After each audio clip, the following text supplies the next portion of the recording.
This ragi bread has no yeast, no refined flour, and is packed with wholesome nutrients. Let's bake this together. একটা বড় বাটিতে প্রথমেই নিয়ে নিচ্ছি 2 cup রাগি flower. রাগি flower কিন্তু naturally gluten free, যার জন্য এটাতে কোনো রকম বাইন্ডিং হয় না। তো সেইটার জন্য আমরা এর মধ্যে অ্যাড করছি 1/4 কাপ অফ ইসবগুল বা সাইলাম হাস্ক। এই স্টেপটা কিন্তু কম্পালসারি, এটাকে স্কিপ করা চলবে না।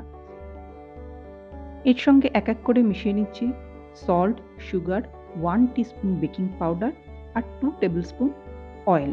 Any neutral oil, melted butter বা ঘিও অ্যাড করা যেতে পারে, কিন্তু ব্রেডের মধ্যে প্লেন হোয়াইট অয়েল যেটাতে কোনো ফ্লেভার থাকে না সেটাই ভালো লাগে। আচ্ছা, সমস্ত ইনগ্রিডিয়েন্টসের মাপ কিন্তু আমার ডেসক্রিপশন বক্সে দেওয়া আছে, প্লিজ একটু চেক করে নেবেন।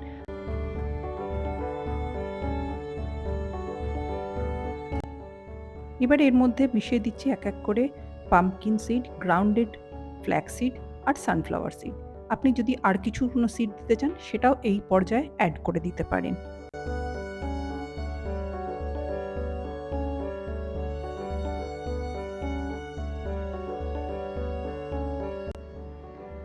সব জিনিসগুলোকে নেড়ে মিশিয়ে নিলাম। তারপরে এর মধ্যে যেটা দেবো মেন ইনগ্রিডিয়েন্ট, এটা হচ্ছে Eno. Instead of yeast we are using Eno. 1 heap teaspoon of Eno is sufficient.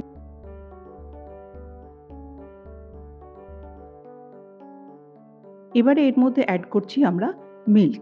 আচ্ছা, লিকুইড যখন অ্যাড করব আমরা প্রথমে 1 কাপ মিল্ক অ্যাড করছি। এর সোকিংটা কীরকম হয় দেখে নিই, কারণ ইসবগুল যেহেতু আছে সুতরাং এর মধ্যে খুব তাড়াতাড়ি এটাকে সোক করে নেবে। তো পরের হাফ কাপটা আমরা যেরকম লাগবে সেই বুঝে, পুরোটা নাও লাগতে পারে, কারো হয়তো পুরোটা লাগতেও পারে। আচ্ছা, এর মধ্যে যেহেতু আমরা ইনো দিয়েছি সুতরাং এই মিক্সচারটাকে কিন্তু একটু তাড়াতাড়ি হাত চালিয়ে করতে হবে, খুব বেশি লেট করা যাবে না।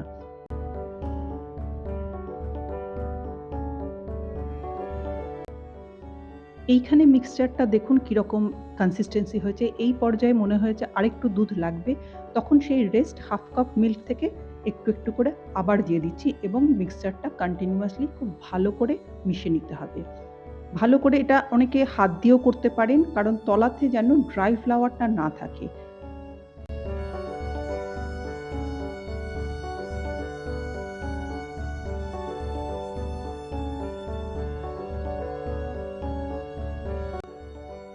এই যে কনসিস্টেন্সিটা হয়েছে, this is the right one. মানে একদম লিকুইডও হবে না, আবার খুব যে ড্রাই হয়েছে তাই নয়।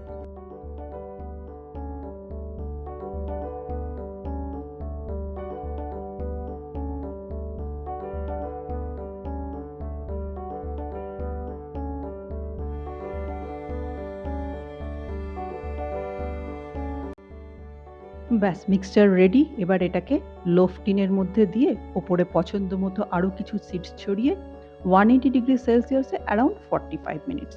ব্যাস, তাহলেই হয়ে গেল আমাদের ব্রেড। এই সিডগুলো যখন দেবেন না, একটু ভালো করে স্প্যাচুলা দিয়ে চেপে চেপে দেবেন, তাহলে না আটকে থাকে। নাহলে আমি দেখেছি বেক করার পর পড়ে যায়।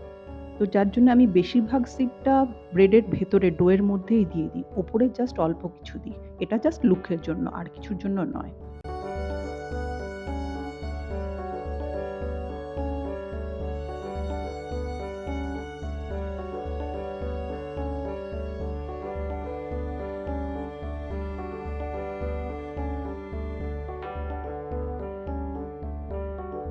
এই হয়ে গেছে আমাদের ব্রেড। বের করার পর ওপরে একটু বাটার, মেল্টেড বাটার, আমি তো পুরো স্টিক থেকেই ব্রাশ করে দিয়েছি। তারপরে একটা ভিজে কাপড় দিয়ে ঢেকে রেখে দিন যতক্ষণ না ঠান্ডা হয়। রুম টেম্পারেচারে এলে তারপরে স্লাইস করবেন। গরম ব্রেড যদি স্লাইস করতে যান তাহলে কিন্তু ক্রাম্বল হয়ে ভেঙে ভেঙে যাবে। তো এই টাইমটা একটু ডিফিকাল্ট ওয়েট করা আমি জানি, তো সেটুকু তো করতেই হবে।